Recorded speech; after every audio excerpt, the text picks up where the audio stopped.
Nah, KIPK ini udah ada sejak kapan itu? Ada pertanyaan yang masuk pada saya itu, KIPK itu muncul kapan itu ya? Nah, KIPK itu muncul 2 tahun terakhir, dan itu reinkarnasi dari bidik misi. Jadi sebelum ada KIPK, sebelum ada KIP kuliah ini, itu dulu namanya bidik misi. Tapi di tahun 2020 sampai sekarang ya, itu diganti menjadi KIPK.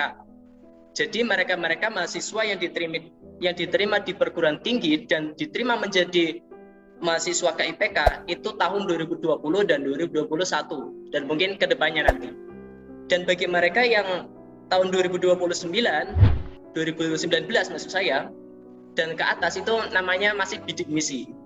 Namun walaupun berbeda nama, tetapi ini sistemnya, programnya sama, sistematikanya sama. Hanya bedanya yaitu cuma namanya saja KIPK ini. Kalau dulu bidik misi, sekarang KIPK. Dan kementeriannya pun masih sama, ada di Kemendikbud dan Kemenak. Baik, bisa di next. Oke, ini gambaran umum ya. Nanti ke depannya apa yang saya sampaikan ini saya akan menyampaikan secara umum. Maksud umum yaitu yang berlaku di mayoritas atau secara umum di kementerian, di perguruan tinggi yang bernaung di Kemenak. Nanti saya akan jelaskan yang secara umumnya. Karena kita tahu antara Kemendikbud dan Kemenak itu berbeda. Kalau di Kemenak itu pihak universitas ada diberikan leluasa untuk mengatur KIPK-nya. Jadi ada banyak perbedaan nanti kita bahas. Makanya walaupun demikian, tetapi secara umum persyaratannya sama itu, hampir sama. KIPK itu apa sih ya? KIPK itu adalah bantuan sosial berupa biaya pendidikan yang diberikan oleh pemerintah kepada mahasiswa yang tidak mampu secara ekonomi dan memiliki potensi akademik, baik untuk melanjutkan studi program D3 dan S1. Nah, jadi KIPK ini diperuntukkan untuk mereka calon mahasiswa ataupun mahasiswa ya, yang latar belakang ekonominya itu rendah ataupun pas-pasan. Maksud pas-pasan itu gini, ada keluarga, kalau semisal anak itu kuliah, itu nanti akan berujung kepada ekonomi keluarganya. Nah, itu kan pas-pasan. Jadi kalau kuliah itu agak berat bagi keluarganya. Makanya dalam hal ini, pemerintah hadir untuk memberikan biaya bantuan pendidikan berupa KIP. Nah, diberikannya kepada mereka yang mau melanjutkan program studi D3 atau S1. Nah, ini ada berbeda ya. Kalau D3 itu diberikan sampai lulus, berarti 6 semester atau 3 tahun lah. Sementara di S1 itu diberikan sampai lulus juga, yaitu sampai semester 8 atau 4 tahun gitu. Dan itu tidak ada masa perpanjangan. Di KIPK, di KIP kuliah ini pemerintah memberikan biaya itu sampai lulus. Jadi Anda sekolah gratis, dibiayai oleh pemerintah. Dan itu kalau Anda lulus, ataupun maksud saya kalau Anda tidak lulus dengan jangka waktu yang telah ditentukan, maka ya KIP kuliah Anda akan dicabut. Karena sesuai dengan kontraknya, kalau D3 itu 6 semester, kalau lebih ya udah KIP-nya akan dicabut. Dan S1 juga sama, kalau Anda melebihi dari 8 semester, maka juga akan dicabut. Karena udah ketentuannya. Terus di KIPK ini ada 2 kementerian. Jadi kalau Anda ini mau melanjutkan di, misal ya, saya itu nanti lulus mau ke kesehatan di Poltekkes, misal Poltekkes. Maka di Poltekkes kalau Anda ingin KIPK, itu tidak ada KIPK. Karena itu beda kementerian. Di Poltekkes itu kementeriannya kesehatan, beda. Sedangkan di KIPK ini hanya ada di 2 kementerian, yaitu Kemendikbud dan Kemenak. Kalau sekarang Kemendikbudristek ya, itu ada 2, baik di PTN maupun PTS. Dan Kemenak itu juga ada 2 ya, di perguruan tinggi keagamaan Islam negeri dan perguruan tinggi keagamaan Islam swasta. Nah, kita akan membahas yang ada di Kemenak, KIPK Kemenak, khususnya yang PTKIN ya, kita yang negerinya. Tapi namun gini ya, antara PTKIN dan PTKIS itu sama persyaratannya, hanya bedanya ya perguruannya itu negeri, ini swasta gitu, karena bedanya itu. Tapi secara umum persyaratan KIP di Kemenak itu hampir sama, hanya ada beberapa hal yang walaupun sama di Kemenak itu ada beberapa hal yang beda. Nah, kita nanti akan masuk bedanya di mana sih, kan sama-sama di Kemenak. Nah, nanti kita akan bahas bersama agar tahu gitu, ternyata bedanya ini loh, kampus ini di ini, kalau ini kampus ini kebijakannya berbeda ya. Ada tambahan sendirilah dari pihak kampus kalau mahasiswa itu diterima sebagai KIP kuliah di kampus PTKIN tersebut. Baik, bisa di next. Oke. Mungkin dari tadi ataupun sebelum webinar mungkin ada yang bertanya-tanya ini. Persyaratan masuk untuk menjadi mahasiswa KIPK itu gimana? Khususnya Kemenak. Persyaratannya apa? Katanya beda dengan Kemendikbud. Nah, mungkin itu ada pertanyaan seperti itu. Terus, kapan sih KIPK Kemenak itu dibuka? Pendaftarannya tadi katanya di awal sudah dijelaskan berbeda itu pendaftarannya. Kalau Kemenak tadi terpusat, kalau di KIPK Kemenak itu berbeda, diserahkan ke masing-masing kampus. Nah, itu gimana itu ya? Ada pertanyaan seperti itu.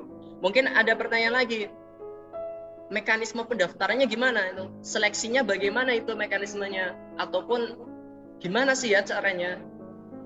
Bahkan ada yang tanya mungkin tips dan trik lolos. Karena kita tahu Kemenak dan Kemendikbud dan Kemenak tadi KIP-nya berbeda. Jadi ada yang tanya itu tips dan triknya lolos itu gimana? Ya, kan kita asing gitu ya sama Kemenak. Tidak sepopuler yang Kemendikbud gitu.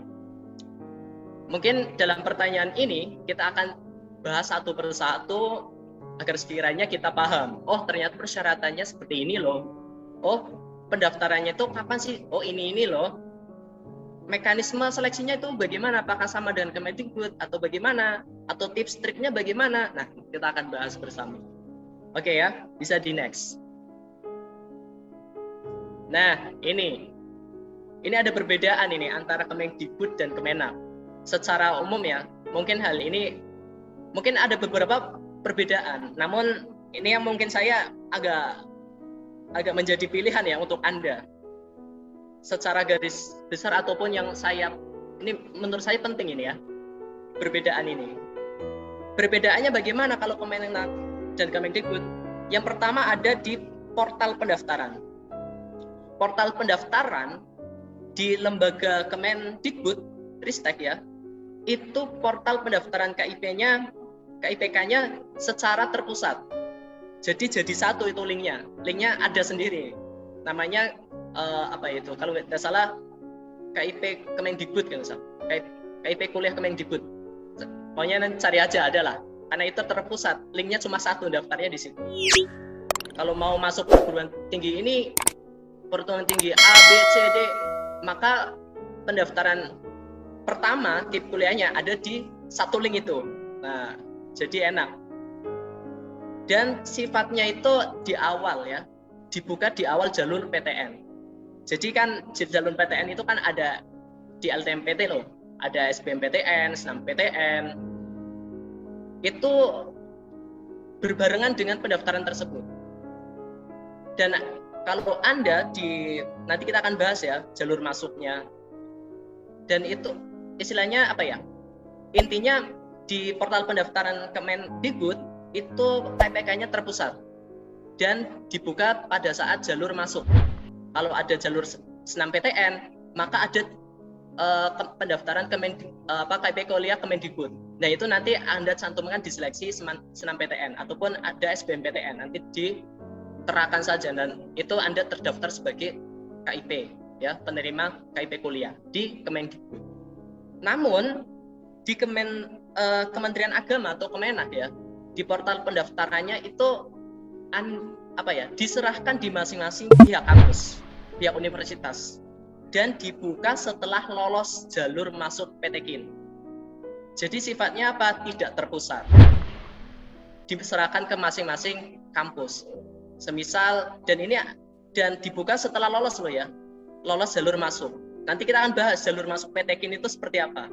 Nah, kalau Anda sudah masuk menjadi mahasiswa di satu perguruan tinggi keislaman, baru ada pendaftaran KIPK. Nah, baru ada pendaftaran KIPK-nya. Jadi diserahkan ke masing-masing kampus gitu. Mungkin saja waktu pendaftarannya tiap kampus beda. Ada tanggal sekian atau sekian itu berbeda-beda. Karena itu diserahkan ke pihak-pihak kampusnya masing-masing. Nah, tinggal Anda update saja informasinya. Terus hal yang kedua yaitu mengenai kuota penerima. Wah, ini kalau kuota itu mungkin agak lumayan jauh ya.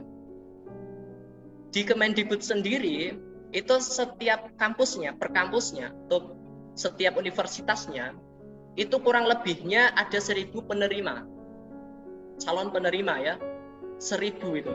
Per kampusnya kurang lebihnya mayoritas ya, umumnya itu ada 1.000 per kampus. Tetapi bayangkan di Kemenak itu kurang dari 500 peserta ataupun penerima per kampus. Jauh berbeda nih. Dan ini menjadi konsekuensi. Anda nanti mau melanjutkan di perguruan tinggi yang bernaung Kemendikbud ataupun di Kemenak. Menurut data yang saya terima ya, di tahun 2021 itu ada 17.615 mahasiswa yang diterima menjadi KIPK di lembaga Kementerian Agama. Namun itu dibagi menjadi beberapa kampus. Kan kampus tadi tidak hanya di PTKIN ya, melainkan juga di PTKIS. Di PTKIN sendiri itu banyak, ada UIN, IAIN, STAIN, dari Sabang sampai Merauke.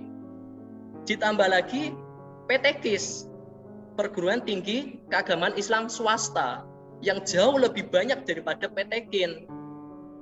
Dibagi itu 17.615 dibagi berapa kampus, itu banyak.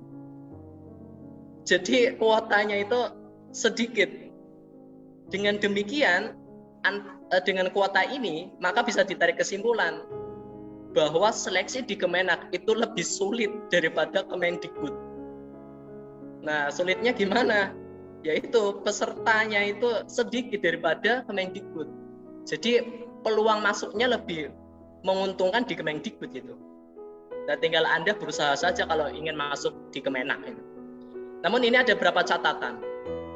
Catatannya yaitu, saya tegaskan lagi ya, Anda harus sudah diterima menjadi mahasiswa PTKIN kalau ingin menjadi bagian dari penerima beasiswa KIPK di Kemenak, dengan melalui salah satu jalur masuk PTKIN. Jadi Anda harus diterima dulu tuh kalau Anda ingin masuk, kalau Anda ingin mendapatkan KIP kuliah di Kemenak, Anda harus masuk ke perguruan tingginya, salah satu perguruan tinggi ya, jangan semuanya dimasukin ya. Dan itu harus masuk di jalur masuk yang sudah ditentukan. Nah, kita nanti akan bahas jalur masuk PTKIN itu apa saja gitu. Karena hal pentingnya ya Anda harus masuk dulu ke PTKIN-nya, baru Anda bisa mendaftar ke IPK-nya. Namun terkecuali ini ada UIN Malang atau kalau salah Malik Ibrahim ya. UIN Malang ini sistemnya hampir sama dengan Kemendikbud. Jadi pendaftaran KIPK-nya itu bersamaan dengan pendaftaran jalur masuk. Kan ada jalur masuk di SPAN PTKIN. Nah, itu pendaftaran KIP kuliahnya itu bersamaan. Itu hampir sama dengan sistemnya Kemendikbud yang tadi awal, yang terpusat tadi ya, yang portal pendaftarannya.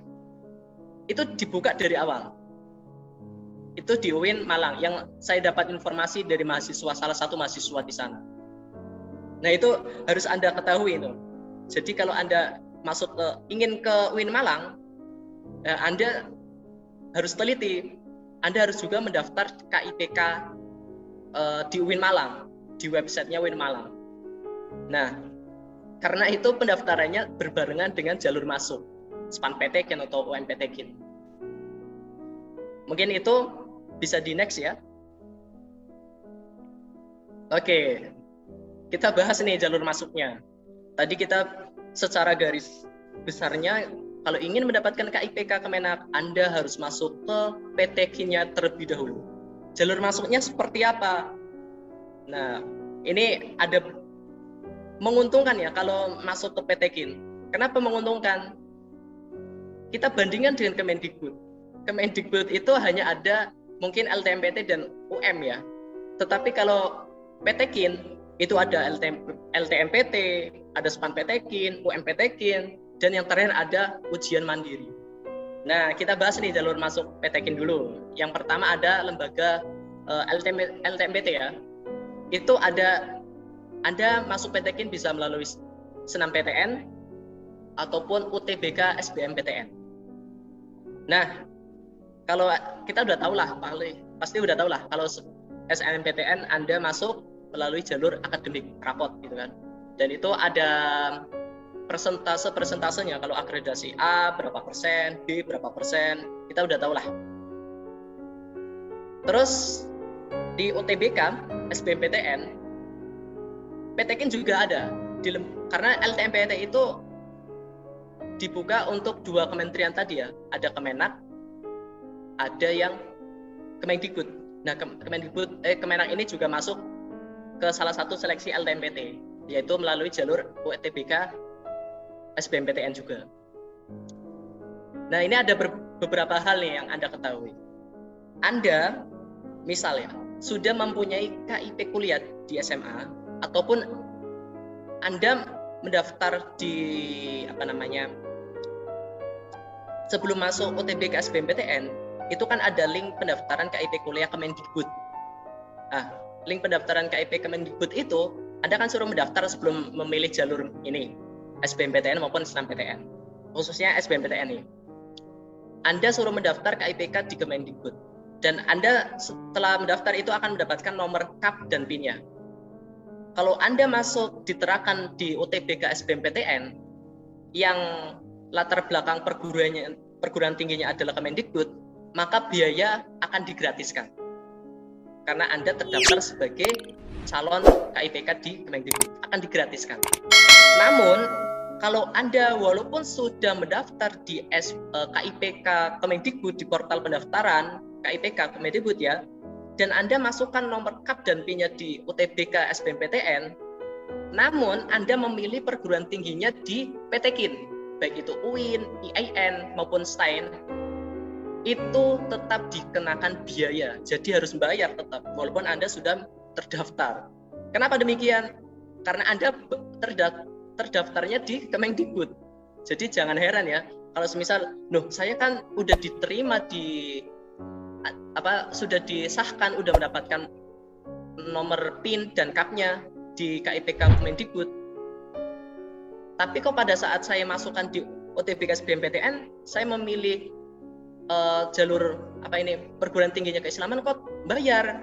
Ya jelas bayar, tetap dikenakan biaya. Karena itu berbeda kementerian, bukan di Kementerian Kemenak, bukan di Kementerian Kemendikbud maksud saya. Jadi PTKIN atau Kemenak ada nanti sendiri, jadi tetap bayar. Terus yang kedua, jalur masuknya ada SPANPTKIN. SPANPTKIN ini udah tahu ya. SPANPTKIN itu seperti halnya SNMPTN. Mungkin hanya bedanya gini. Kalau SNMPTN itu ada persentase. Tapi kalau SPANPTKIN silakan aja yang mau daftar ya. Di UMPTKIN udah tahu lah. UMPTKIN itu bukan ujian mandiri perguruan tinggi Keislaman negeri ya. Tetapi ujian masuk. Itu kadang ada orang yang bilang, ada siswa yang bilang kepada saya, UMPTKIN itu sama dengan UM kampus ya kan? Itu beda. Walaupun sama-sama UM, tapi singkatan ini kepanjangannya adalah UMPTKIN itu ujian masuk, bukan ujian mandiri ya. Ujian mandiri ada lagi. ujian masuk perguruan tinggi keagamaan Islam negeri. Dan ini Anda tes seperti halnya di UTBK SBMPTN. Nah ini, kalau SPAN-PTKIN seperti halnya SNMPTN, kalau UMPTKIN itu seperti halnya seleksi UTBK SBMPTN, pakainya tes. Nah, jalur yang keempat, kalau semisal Anda tidak diterima di jalur lembaga LTMPT, SPAN-PTKIN pun tidak diterima, UMPTKIN pun tidak diterima, maka jalur terakhir adalah ujian mandiri kampus. Jadi Anda mau masuk kampus apa nih? Ya ujian di situ. Kalau di UIN Sunan Kalijaga Yogyakarta sendiri itu menggunakan komputer ya, namanya CBT. Ada juga yang prestasi, portofolio, ada yang menggunakan nilai UTBK, hasil nilai UTBK SBMPTN yang sudah didapatkan waktu seleksi. Itu di ujian mandiri ada. Ujian mandiri banyak masuknya. Kalau Anda seorang hafiz ataupun Anda lomba gitu kan, lomba tarafnya nasional bahkan internasional, Anda sertakan saja, Anda ikut saja. Kalau Anda tidak diterima di LTMPT, di SPAN-PTKIN atau UMPTKIN, itu jalur terakhirnya di di ujian mandiri kampus. Nah, sebagai catatan yang perlu Anda ketahui, di LTMPT itu hanya menerima program studi yang umum, karena di PTKIN tersendiri itu ada dua, yaitu secara keislaman, keislaman sosial, soshum gitu kan, dan saintek. Di di LTMPT, seleksi LTMPT, lembaga LTMPT gitu ya, itu tidak menerima ataupun tidak terdaftar prodi keagamaan. Jadi Anda harus ingat, misal Anda ini mau masuk ke mana ya? Mau masuk UIN. Walaupun daftar ada pendaftarannya, biayanya, Anda tetap bersikeras ingin masuk UIN lewat jalur misal SBMPTN. Di SBMPTN Anda masuk UIN-nya, prodinya misal prodi keagamaan, pendidikan agama Islam misal, ataupun tentang keislaman lah intinya. Maka di seleksi SBMPTN itu tidak ada prodi itu, karena di UTBK SBMPTN itu terkhusus untuk prodi secara umum. Secara umum itu ya seperti halnya di perguruan tinggi di Kemendikbud lainnya. Terus di SPAN-PTKIN dan UMPTKIN itu kebanyakan dari keislaman ya, kebanyakan. Walaupun ada yang masih menerima di saintek. Kalau di UIN sendiri, dulu saya di seleksi UMPTKIN itu saya mau ngambil ilmu kesejahteraan sosial, itu tidak ada, karena itu merupakan prodi umum yang ada di jalurnya, itu ada di SNMPTN, UTBK, SBMPTN, dan ujian mandiri. Kalau di seleksi SPAN-PTKIN dan UMPTKIN itu tidak ada. Kalau ilmu kesejahteraan sosial itu kan ikutnya adalah soshum. Tapi ada juga kampus yang membuka. Tapi kebanyakan secara menyeluruh, secara mayoritas di SPAN-PTKIN dan UMPTKIN itu kebanyakan dari prodi yang keislaman, ya yang keislaman. Kalau Anda mau masuk manajemen, ya berarti yang ada syariahnya, manajemen syariah. Kalau Anda mau masuk akuntansi di SPAN-PTKIN atau UMPTKIN, di akuntansi tidak ada, mungkin ditambah lagi akuntansi syariah. Pokoknya ada ciri khas keislamannya gitu. Di UMPTKIN, di UM ujian mandiri, nah ini menyeluruh. Nah ini baru menyeluruh, baik itu keislaman maupun bukan, itu ada semua. Nah itu yang perlu Anda ketahui melalui jalur masuk PTKIN. Harus diketahui itu prodinya itu masuknya itu yang mana, salah satu jalurnya yang mana itu. Anda harus update. Oke. Baik, bisa di next. Oke. Kita sudah membahas tadi jalur masuknya.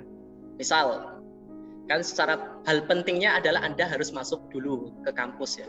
harus sudah diterima dulu di kampus tersebut, kampus PT Kimia. Anda sudah masuk tuh, dan ada pendaftaran, baru dibuka KIPK. Nah, pendaftaran masuk tuh. Nah, ini saya akan menjelaskan secara umum ya, persyaratan secara umum. Karena saya nanti akan menjelaskan itu secara umum saja. Nah, yang mungkin ini setiap kampus Universitas Keislaman itu ya persyaratannya ini, nanti juga ada seleksinya sama itu. Nah, ada persyaratan di KIPK Kemenak ini. Yang pertama, itu mahasiswa baru, baik itu lulusan MA ataupun MAK, dinia, formal, SMA, ataupun yang sederajat lainnya yang akan lulus ya. Berarti kalau sekarang ya masih kelas 12. Kalau tahun 2022 ini masih kelas 12. Ataupun yang sudah lulus, sudah menjadi alumni. Namun dengan catatan dia lulus maksimal 2 tahun sebelumnya. Jadi kalau misal tahun ini, tahun 2022 ini, mereka yang alumni itu yang boleh mendaftar adalah tahun lulus 2021 dan tahun lulus 2020. Kalau ke atas, tahun 2019 tidak bisa lagi. Sudah tidak bisa masuk persyaratan KIP kuliah. Wah, ini harus Anda ketahui. Terus syarat yang kedua, yaitu memiliki keterbatasan ekonomi, tetapi memiliki potensi akademik yang baik. Nah, sesuai dengan pengertian tadi yang sudah saya jelaskan di awal, KIPK itu kan diperuntukkan untuk mereka mahasiswa, calon mahasiswa yang memiliki keterbatasan ekonomi tetapi memiliki potensi akademik. Istilahnya mau sekolah lah, mau kuliah lah dengan sungguh-sungguh. Nah, ini pemerintah membantu, namun dengan catatan harus didukung dengan dokumen yang sah. Dokumen yang sah itu apa? KIP. Anda sudah, misal Anda punya KIP di waktu SMA, atau keluarga Anda menjadi program KKS, kartu keluarga sejahtera, ataupun PKH, program keluarga harapan, keluarga Anda terdaftar gitu. Ataupun Anda salah satu di Jakarta ya, ada KJP, kartu Jakarta Pintar. Nah, itu salah satu bukti dokumen yang sah. Kalau semisal Anda tidak punya gimana nih? Anda tidak punya KIP waktu sekolah, waktu SMA. Ataupun keluarga Anda tidak terdaftar menjadi keluarga harapan. Program keluarga harapan. Tidak terdaftar. Lantas bagaimana? Anda tetap bisa mendaftar asalkan dibuktikan dengan dokumen yang sah berupa SKTM.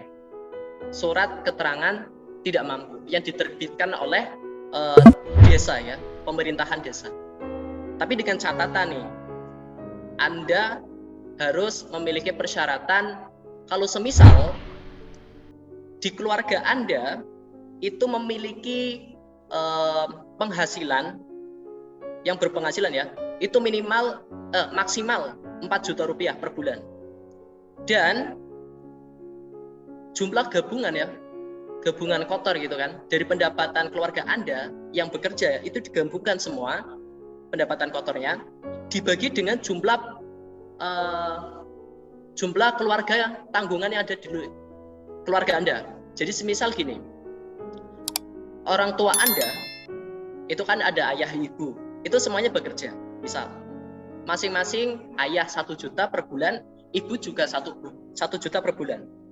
Jadi keluarga Anda ada 2 juta per bulan. Nah, di keluarga Anda itu ada tanggungan pula, yaitu Anda dan adik Anda. Jadi tanggungannya ada 4. Ibu Anda, ayah Anda sendiri, dan adik Anda. Jadi ada 4. Nah, itu nanti Anda dibagi. Jadi 2 juta dibagi dengan 4. Nanti hasilnya berapa? Kalau semisal kurang dari 750.000, maka Anda berhak menjadi calon penerima Kemenak.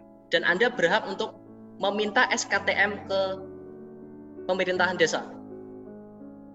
Berarti kalau tadi misal 2 juta dibagi 4, berarti per bulannya keluarga Anda itu ada 500.000. Nah, itu kan di bawah 750.000. Jadi Anda berhak menjadi calon penerima KIPK kuliah. Anda harus minta SKTM ke desa. Gitu. Syarat yang ketiga, itu mahasiswa yang terdampak COVID. Nah, sekarang pandemi, pasti ada yang meninggal, ataupun yang diputus hubungan kerjanya. Nah, itu Anda bisa minta surat keterangan kematian dari pihak rumah sakit kalau semisal orang tua atau wali Anda yang membiayai Anda itu meninggal karena terdampak pandemi ya, COVID-19. Anda minta surat kematian ke pihak, boleh ke rumah sakit langsung ataupun ke pemerintah desa, minta surat keterangan kematian. Ataupun di PHK, pemutusan hubungan kerja. Nah, itu minta surat dari perusahaannya bahwasanya orang tua Anda ataupun wali Anda itu terdampak COVID-19 di PHK dan dibuktikan dengan dokumen ya, surat bahwasanya diputuskan hubungan kerja itu. Nah, itu syarat yang ketiga, boleh mendaftar sebagai calon penerimanya. Yang keempat, ada tidak terindikasi, tidak terlibat atau terindikasi mengikuti kegiatan ataupun organisasi yang bertentangan dengan Pancasila dan NKRI. Nah, ini Anda tidak boleh. Yang bertentangan dengan Pancasila dan NKRI apa? Misal Anda ikut FPI nih. FPI kan sudah dilarang oleh negara. Kalau Anda masih bergabung menjadi FPI dan Anda mau mendaftar di KIPK Kemenang, Anda tidak bisa. Dan itu terlarang. Karena itu bertentangan dengan Pancasila dan NKRI. Ataupun Anda ikut organisasi yang radikal, itu tidak bisa. Nggak boleh. Karena dalam hal ini ada penandatanganan fakta integritas. Nah, fakta integritas itu isinya apa? Nanti kita bahas fakta integritas. Kalau menurut definisi saya ya, fakta integritas itu adalah janji kita kepada pemerintah. Kan pemerintah yang membiayai kita sekolah. Maka apa yang harus saya tepati? Nah, itu ada ikatan di fakta integritasnya. Kita akan bahas fakta integritasnya apa saja. Salah satunya ini ya, tidak terindikasi organisasi terlarang. Terus yang kelima, sanggup tidak menikah selama menerima program KIP kuliah. Jadi kalau Anda mau nikah beberapa tahun kemudian, tolong tunggu dulu lah sampai lulus kalau Anda diterima di KIPK-nya. Eman-eman toh. Jadi Anda harus tahan dulu, jangan nikah. Kalau Anda belum lulus, Anda masih terikat di KIPK, jangan kuliah, jangan nikah dulu lah. Biar kuliahnya Anda lulus dulu. Nah, baru Anda boleh nikah. Kalau belum Anda lulus, belum kelar itu KIPK-nya, maka Anda tidak boleh menikah. Kalau menikah gimana? Konsekuensinya akan dicabut. Nah, itu. Kalau Anda tetap melanggar akan dicabut. Tidak menerima KIPK lagi. Itu persyaratan secara umum ya. Ada persyaratan tambahan, mungkin Anda bisa gali informasinya di masing-masing kampus. Oke, bisa di next. Nah, ini kita akan bahas mengenai fakta integritas. Fakta integritasnya apa? Yang pertama, Anda bersungguh-sungguh dalam melaksanakan perkuliahan tepat waktu. Tadi kalau D3 6 semester, kalau S1 8 semester. Yang kedua, tidak terlibat atau terindikasi organisasi terlarang, itu tadi udah jelaskan. Terus yang ketiga, itu yang kedua ya. Yang ketiga, akan menggunakan dana beasiswa KIP kuliah sesuai petunjuk beasiswa. Nanti biayanya berapa? Nanti kita akan bahas. Oh, ternyata dapatnya sekian loh. Terus yang keempat, belum atau tidak sanggup menikah. Ini juga tadi udah. Yang kelima ini, sanggup menaati segala ketentuan yang berlaku sebagaimana penerima program KIP kuliah. Nah, di dalam hal ini ada ketentuan kebijakan kampus mulai masuk ini. Nah, apa sih kebijakannya nanti kita bahas. Harus ditaati semua ini fakta integritasnya. Baik, bisa di next. Oke. Kita masuk nih mekanisme pendaftarannya. Apa sih mekanisme seperti apa sih ini? Mekanisme pendaftarannya itu yang pertama, itu Anda mendaftar secara online, mengisi formulir pendaftaran, bukan? Tentunya di link atau di link masing-masing kampus ya. Jangan mengisi di link selain kampus yang Anda terdaftar. Misal, Anda terdaftar di mahasiswa UIN Sunan Kalijaga. Namun Anda mendaftar KIPK-nya di UIN misal Syarif Hidayatullah Jakarta. Ya itu nggak bisa. Karena itu pendaftarannya sesuai dengan link pendaftaran kampus masing-masing. Nah, itu harus diperhatikan. Jangan asal daftar klik. Harus diperhatikan.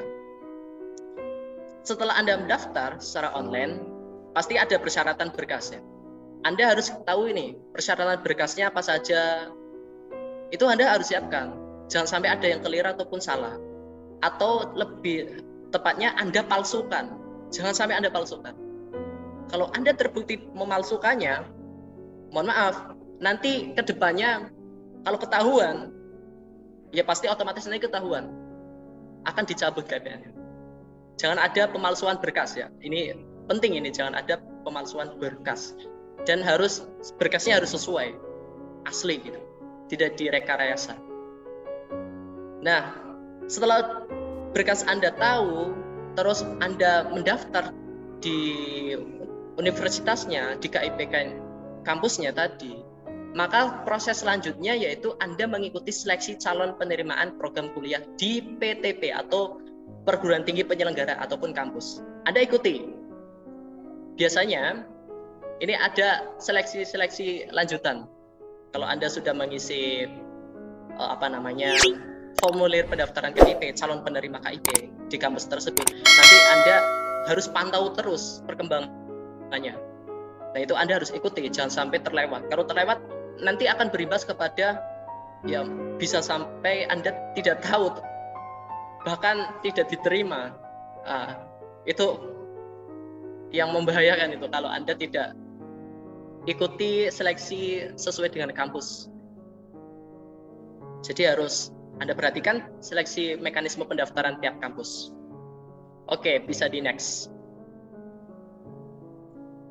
Nah, oke. Kita bahas nih berkasnya. Tadi kok membahas berkasnya apa saja ini. Nah, ini di sini saya pertegas lagi ya. Berkas yang saya sampaikan nanti ini secara umum. Jadi mungkin ada berkas tambahan, tiap kampus itu berbeda. Nah, ini saya jelaskan secara umumnya. Dan ini berlaku mungkin semua perguruan tinggi di lingkup Kemenak itu juga seperti ini, sama. Hanya ada tambahan-tambahan yang harus Anda ketahui, tiap kampusnya ada tambahan lah. Nah, ini saya jelaskan secara umumnya saja. Pasti ini mungkin ada, ini harus ada. Berkas yang pertama yang Anda harus siapkan adalah KTP. Nah, KTP ini. Terus yang kedua, misal ada pertanyaan nih. Saya umurnya belum 17 tahun, belum punya KTP. Ataupun saya 17 tahun tapi KTP saya belum terbit. Itu gimana ini? Anda silakan minta surat keterangan dari pemerintah setempat, ya. Bahwasanya itu bukti, bahwasanya Anda itu ya warga di situ gitu kan. Itu. Yang kedua yaitu berkas ini KIP ya. KIP sewaktu SMA. Sewaktu SMA kalau punya KIP ya silakan Anda siapkan. Ataupun KJP Anda siapkan. PKH Anda siapkan. Terus yang ketiga, pas foto berwarna. Ukurannya 3x4. Nah, ini saya tanyakan kepada pihak yang tahun kemarin ya. Ini ada yang bertanya berwarna itu warnanya apa itu? Karena di sini secara umum tidak dijelaskan secara rinci harus berwarna apa. Jadi mungkin beragam juga nggak apa-apa ya.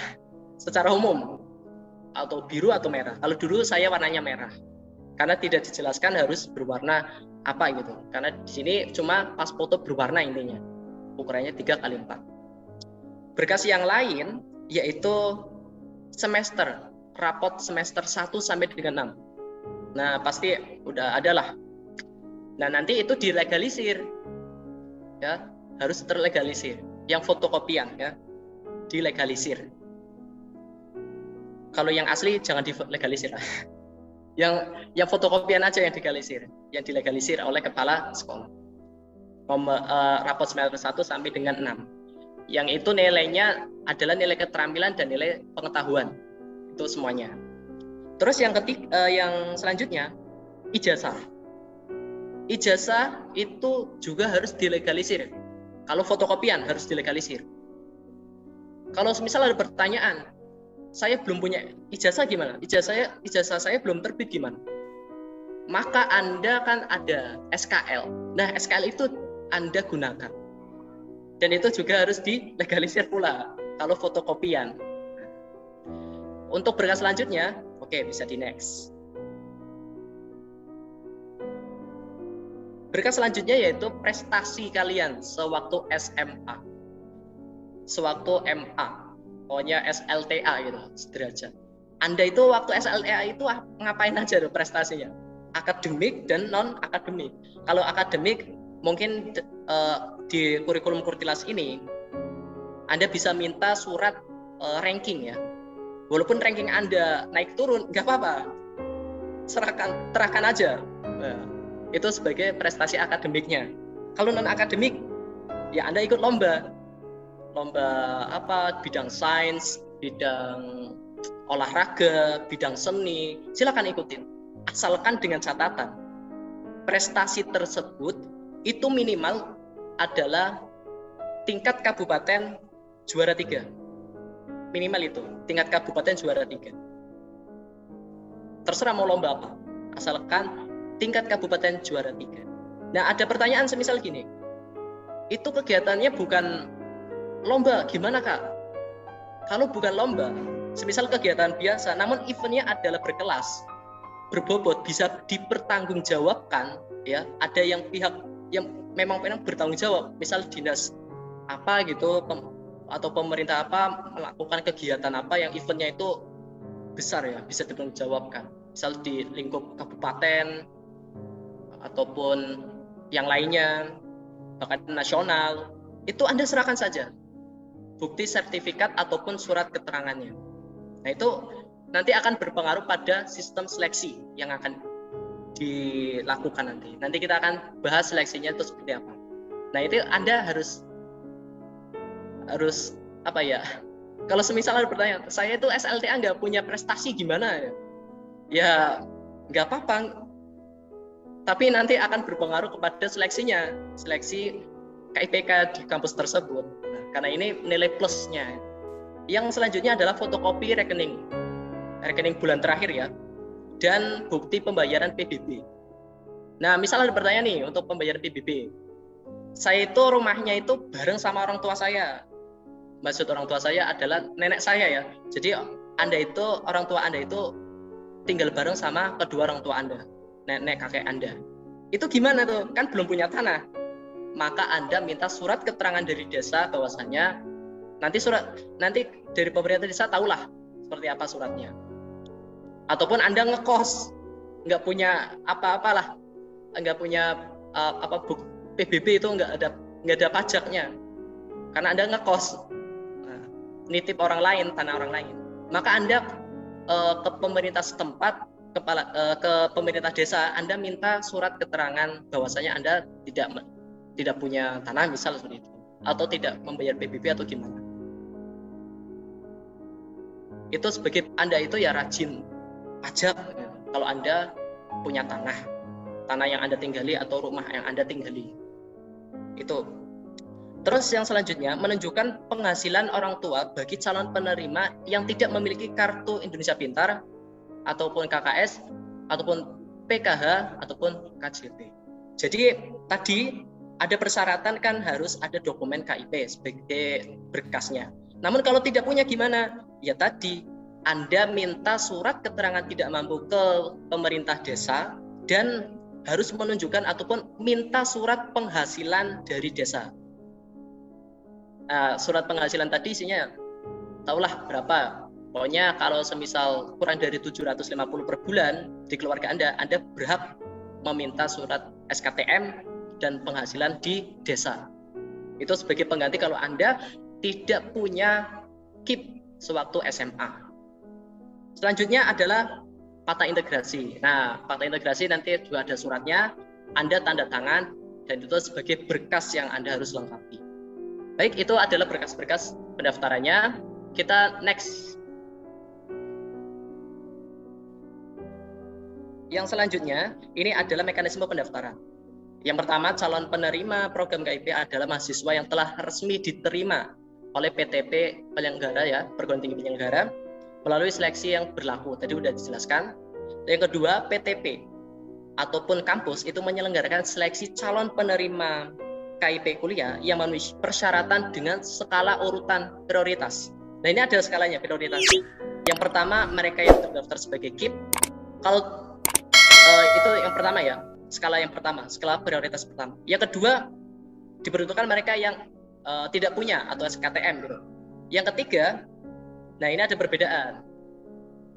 Walaupun ada skala prioritas, namun antara poin A dan B ini itu diserahkan ke masing-masing perguruan tinggi, masing-masing PTKIN.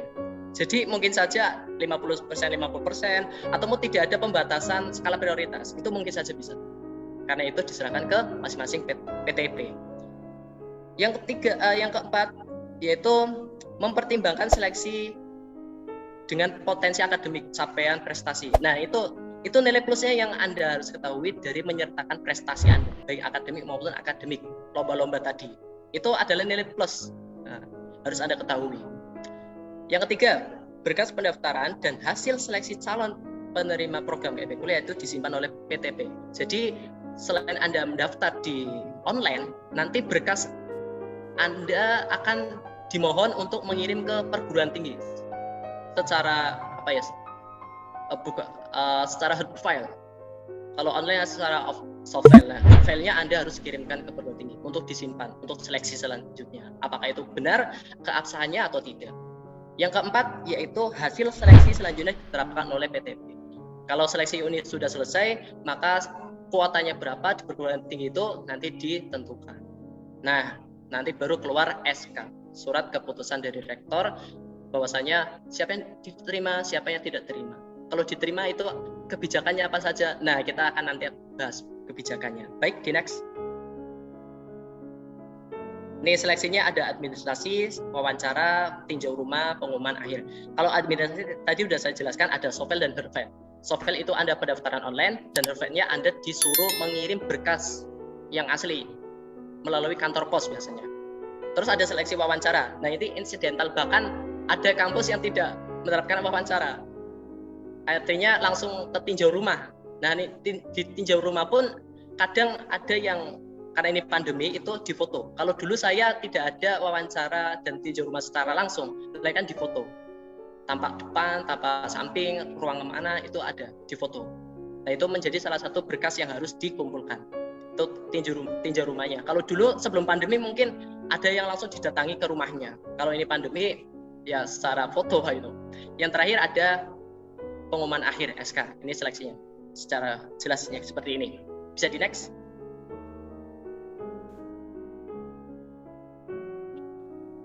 Yang selanjutnya ini penting ini. Dari apa yang kita jelaskan tadi di atas, Anda harus perhatikan ini. Kalau Anda ingin KIP Anda, kalau Anda ingin mendapatkan KIP di Kemenak, di PTKIN, yang pertama hal pentingnya adalah Anda diterima menjadi mahasiswa melalui jalur masuk PTKIN. Yang kedua hal pentingnya itu update informasi di masing-masing kampus, karena masing-masing kampus itu memiliki kebijakan yang berbeda, memiliki misal pendaftarannya berbeda. Misal kampus A itu berbeda pendaftarannya di kampus B, waktunya beda pasti. Karena itu masing-masing perguruan tinggi diserahkan ke masing-masing perguruan tinggi. Anda bisa ikutin tuh akun resminya di websitenya, Instagramnya, Facebooknya, Twitternya, atau yang lainnya. Sehingga Anda update. Yang ketiga yaitu pahami kebijakan. Kebijakan itu ya persyaratannya apa, ketentuan kalau Anda diterima itu nanti Anda harus apa. Gitu. Nanti ada kebijakan tersendiri. Yang terakhir Anda harus ikhtiar dan doa. Kenapa? Karena sesuai dengan yang saya jelaskan di awal tadi, kuotanya sedikit. Jadi Anda harus benar-benar usaha dengan maksimal dan doa yang harus maksimal juga. Oke ya, itu perlu diingat karena pendaftaran KIPNA itu diserahkan ke masing-masing kampus. Bisa di next. Selanjutnya, wah ini biayanya. saya kasih tahu. Biaya per semester atau 6 bulan itu adalah 6.600.000 per orang ya. Dalam satu semester itu ada 6.600.000. Namun itu harus Anda ketahui 2.400.000 itu Anda untuk bayar UKT. Jadi Anda tidak perlu bayar UKT di kampus karena sudah ditanggung oleh biaya KIP ini, yaitu 2.400.000. Dan sisanya 4.200.000 itu untuk biaya Anda sendiri. Terserah mau diapakan. Namun ada kebijakan kampus. Ini yang ada beberapa perbedaan. Ada kebijakan kampus. Contohnya nih, dari data yang saya ambil di masing-masing perguruan tinggi, informasinya ya, dari mahasiswanya langsung, itu di UIN Sunan Kalijaga, UIN Wali Songo, dan UIN Gunung Jati itu diwajibkan mondok di pondok pesantren yang sudah ditentukan oleh pihak kampus. Dan untuk biaya pondok pesantren itu diambil dari dana KIP yang menjadi biaya hidup mahasiswa. Jadi 4.200.000 itu nanti untuk biaya pondok. Namun perlu diingat, ini saya ada gambaran ya. Di UIN Sunan Kalijaga sendiri itu mondoknya 1 tahun wajib. Dan biaya-biayanya bagaimana? Itu diserahkan oleh mahasiswa dan pihak pondoknya. Jadi pihak kampusnya hanya mengantarkan mahasiswanya harus mondok di ponpes ini. Nah, nanti masalah biaya pondok ataupun yang lain diserahkan ke mahasiswa sama pondoknya. Nah, di UIN Wali Songo mungkin saya kurang paham, tapi intinya harus mondok pula. Nah, di UIN Gunung Jati ini menurut info yang saya dapat ya, itu wajib mondok seterusnya. Maksudnya seterusnya itu sampai lulus KIPK. Jadi sampai Anda lulus sarjana ya, itu harus mondok. Jadi selama 4 tahun atau 8 semester itu harus mondok di ponpes yang sudah ditentukan. Dan biayanya itu sudah ditentukan. Maksudnya ditentukan yaitu dari pihak kampus pun menyediakan istilahnya itu sudah kerjasama lah dengan pihak pondoknya, udah menentukan biayanya berapa. Kalau di UIN Sunan Kalijaga berbeda, itu masalah mahasiswa dan pondoknya. Nah, kalau di UIN Gunung Jati itu masalah dari pihak kampus dan pihak pondok. Jadi informasi yang saya dapat itu per semesternya wajib 900. Nah, jadi tiap semester itu mahasiswanya itu dipotong 900 untuk biaya pondok. Kalau di UIN Sunan Kalijaga mungkin berbeda-beda sesuai dengan ketetapan pondoknya. Nah, itu bedanya gitu. Jadi ada kebijakan-kebijakan yang Anda harus pahami. Dan selain universitas ini ada UIN lain, ada yang lain. Mungkin yang saya dapatkan tidak mondok ya. Saya kurang tahu, mungkin tidak mondok. Yang saya tahu yang mondok itu ya universitas ketiga ini. Baik, bisa di next. Nah, ini tips dan triknya untuk terakhir. Yang pertama, tentu saja update informasi karena pendaftarannya masing-masing kampus. Yang kedua, siapkan dan lengkapi berkas-berkas. Menyiapkannya bagaimana? Jauh dari deadline pengumpulan. Ini harus jangan mepet ya. Usahakan H-3 itu sudah clear. Jangan sampai mepet. Yang ketiga yaitu teliti. Jangan sampai ada yang lewat ini berkasnya. Anda mendaftar online di soft file-nya itu lengkap. Namun pada saat Anda mengirim berkas secara hard file ke kampus ada yang kurang. Nah, itu akan berpengaruh kepada seleksinya. Karena ada berkas yang kurang akan istilahnya berefek ke seleksinya, mungkin akan berpengaruh seperti itu. Jadi Anda harus teliti, jangan sampai ada yang salah. Terus yang keempat, jujur. Nih jujur ya, data atau berkas persyaratan itu jangan dipalsukan. Jangan sampai ada yang dipalsukan. Ya, satu pun jangan sampai ada yang dipalsukan. Itu jangan sampai pokoknya. Kalau terjadi otomatis nanti Anda akan tercabut, nggak bisa daftar KIP kuliah lagi. Yang kelima, jangan mempersulit diri Anda sendiri. Artinya gimana? Walaupun persyaratannya banyak dan seleksinya ketat di Kemenak, Anda jangan mempersulit diri. Pokoknya harus sesuai, jangan. Misal contoh gini, mempersulit diri. Anda sekarang tinggal di Jogja misal, tapi tempat tinggal Anda di Bandung.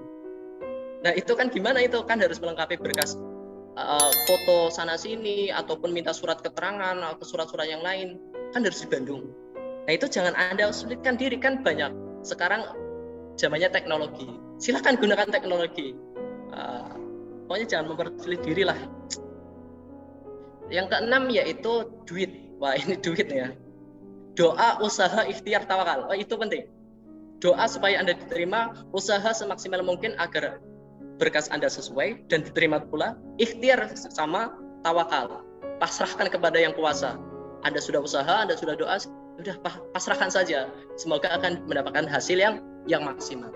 Itu beberapa tips dan trik yang menurut saya adalah penting. Mungkin ada tips dan trik yang lainnya, namun ini yang saya pegang selama saya berusaha mendapatkan kuliah di Kemenak. Baik, mungkin itu saja bisa saya sampaikan.